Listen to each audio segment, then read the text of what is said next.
What's up mga boss? So ito yung part 3 natin. So at this time, mapapanood nyo yung katapusan nitong natin, yung sa paggawa ng air system. Tapos next naman natin, mag-unbox tayo ng mga sponge filter na in-order natin. So ito yung first batch. Akala ko kasi nun, ang plano lang, isang sponge filter lang per 20 gallons tank. Pero ayun, nag-switch tayo to dalawang gagamitin natin na 2811. Kasi mas malaki dito yung 380. Malaki siya. Kaya lang parang nakakapalan ako masyado sa foam. So dalawa na lang nito yung gagamitin natin. Mas madadagdagan pa yung flow doon sa aquarium. So hindi naman kailangan ng mga molly na malakas na flow, pero yung yung aeration lang, yung daloy lang ng tubig sa galing sa dalawang side, yun yung habol ko dito. So, testingin lang natin, okay? So balitaan natin kayo kung okay ba, di ba? Kasi yung ko doon, guys, yung mga aquarium ko dito, ito sa setup na to, dalawa na yung nila sponge filter doon sa second layer, and okay, sobrang linaw ng tubig. Guys, sobrang linaw ng tubig niyan. Di ba? Okay. Dalawa na yung sponge filter. Ito naka 382 kasi ito nakakuha ko sa Shopee. Affiliate lang, so bigay lang sa akin 'yan. Tsaka doon sa baba. Yan. So proceed na tayo doon sa pag-unbox nito. So ito yung 2811 na size ng sponge filter. So ito yan, yung lagi kong gamit. So ito lang guys, galing kay Phoenix Aquatics to sa Shopee. Ayun, so hindi naman niya ako kilala. Doon lang talaga ako order guys ng sponge filter kasi sa kanya mura. Sa iba naman tong shop, so hindi ko pa natatandaan yung pangalan niya. Pero kilala rin to doon sa Shopee kapag nag-search kayo ng XY2811. So isa sa may pinakamura.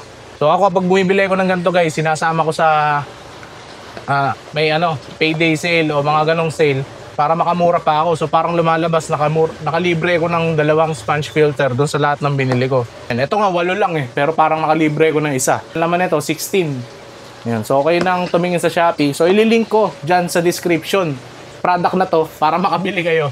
So yun nga pala guys, sa mga video natin, lagi ko nilalagay yung mga product natin sa description. So para hindi na kayo mahirapang maghanap at saka ayun, trusted na ni Juguls yun, yung mga shop na yun. So hindi kami magkakilala, yun lang talaga, may affiliate link ako, kumikita ako ng papiso-piso dun sa mga binibili nyo na product, gamit yung link. Okay?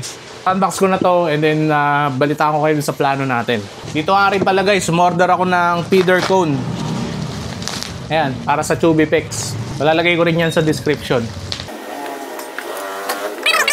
Pareho lang daw yan ng size. Ayan, actually pareho naman talaga, iba lang yung kahon, rebranded lang.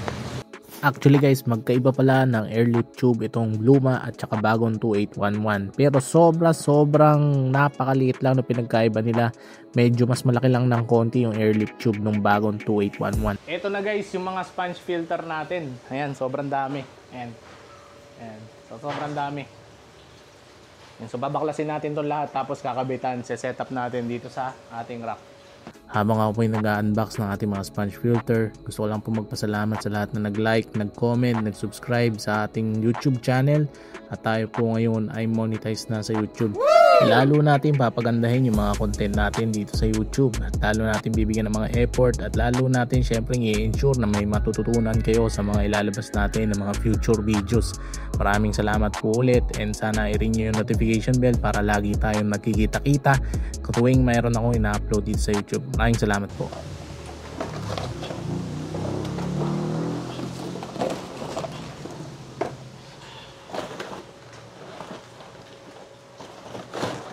Ito na guys yung mga sponge filter natin. Ayan, dami. Ayan, so ngayon setup na natin. Ayan, so itong lahat ng to, isa natin lalagyan ng tubing, tapos lalagay natin dito. Ito na guys yung mga sponge filter natin. So nakabitan na natin ng hose. So ito guys yung makapal na hose. Ayan, 4mm yung inner diameter, 6mm yung outer. So medyo makapal to kumpara dun sa typical na silicone hose. Ito guys, medyo manipis yung nabili ko. Pero paubrahin na natin. Tingnan natin, bibigyan natin second chance. Hindi, papamigay ko na yan. Mga boss, tapos na ang ating setup. So after 1 week, natapos na rin natin. Pahinto-hinto kasi yung progress So ito na guys yung ating bagong setup. So meron na tayong mga sponge filter na nakalagay dyan, 2. Ayan, so yan yung sponge filter na in-unbox natin kanina. So andito na, maliwanag lang kaya hindi makita Ayan, pero kita, naninaw naman Natala, 2 sila. So ang maganda pa nun guys, kinaya nung ating 50 watts na isa lang na na air pump, pati itong kabilang setup, kinaya niya. Ayan, lahat may may hangin guys. So dami niyang aquarium, 2, 4, 6, 8, 20 kagad dun laman na to. 20 na sponge filter, hindi aquarium guys ha. Tapos plus ito, ilan to lahat mahal? 24. Bali 44 na sponge filter guys. Binabanata niyan. Kasi ito pa guys, may dalawa pa dito. Dalawa, tatlo, 47 guys. 47 binabanata nung natin, air pump. Ayan. So kapag walang leak guys, ang ang system nyo, yan ang kakayanin guys. Ayan. Tapos partida, may leak pa nga to May leak pa tong system na to guys, kasi meron ako ditong maling butas. Ito may leak to Ayan. Tsaka ko naayusin. May isa kasi dyan malaki butas. Itong nakabenda na to. Ayan. Ayusin ko yan sometime this week. Ayan. So 47 guys na sponge filter na XY2811 ang pinapower ng ating air pump ngayon. So itong system na to, yun, isang linya na yun ay konektado gamit ito. And then ayan, tuloy-tuloy yan. At magkakonekta sila dito. Ayan, so ito yung sa first vlog natin, manoorin nyo. Tapos ayan din, nakakonekta yan sa taas. Ayan, so lahat ng yan ay konektado dito. Ayan, sa T na DIY natin. Tsaka ito rin. Ayan, then papunta siya sa air pump. Ayan, lupit guys. Na-miss din ako kala ko ilalabas ko na isa pang 45 watts Ayan. Pero ito rin guys, plano natin lagyan din ng air system to para gumanda yung oxygenation ng tubig natin dito, magkaroon ng aeration. Okay, so yun lang guys, hindi na natin patatagalin kasi part 3 na to. So part 4 natin, hindi na siya part 4. Sa new vlog natin, papakita natin yung mga isda na ilalagay natin dito. Ayan, lalagay tayo ng isda.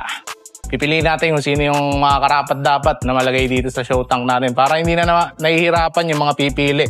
Tsaka hindi na rin kami nahihirapan magsisiksik ng mga aquarium dito sa Jugols Fish Hub. Ayan. So dalawang siya guys, dalawang sponge filter kasi pupunuin natin na isda ito. Ayan, ganun ka-stock guys. Ganito ang kadami ang stock na ilalagay natin dyan. Mas marami pa nga actually. Kaya dalawang sponge filter. Ayan, kapag lang 15 to 20 fish lang, okay na isa Pero depende pa rin doon sa pagpapakain nyo kung gaano kadami. Pero there's no such thing as too much filtration sa fish keeping. So natutunan ko yun sa mga video sa YouTube, sa mga fish keeper ng Monster Fish. Ayun, so may ganun daw. Sabi nila yun Ayan. So, ayan na. Ayan, sabi ko nga, tapusin na natin to Ayan, so maraming salamat guys sa panonood. Don't forget to like and subscribe. Ring that notification bell sa baba. And then sumali kayo guys sa channel namin sa Facebook. Ayan, kasi meron tayong raffle dun. So napakalupit nyo guys kung inabutan nyo tong part na to. So meron tayong channel sa Facebook kung saan dun tayo magpaparaffle para sa mga sa mga subscriber natin. Sa mga subscriber, sa mga follower na loyal dito sa Jugols Fish Hub. Raffle tayo, tapos matik meron kayong discount. Basta sabihin nyo lang na member kayo ng channel, followers kayo ng Jugols dito sa natin. Magkaiba guys yung subscriber sa Facebook at saka subscriber sa YouTube. Basta magpo-post ako para yung official na meron tayong discount for everyone that supports Jugols Fish Hub. Okay? So sa Facebook, subscriber and kasali doon sa channel, and then dito sa YouTube naman yung supporters natin. Ayun. Magkakaiba kasi tawag nila guys Pero ayun. Ayun lang. So maraming salamat guys. Last na to. Don't forget to like and subscribe and ring that notification bell.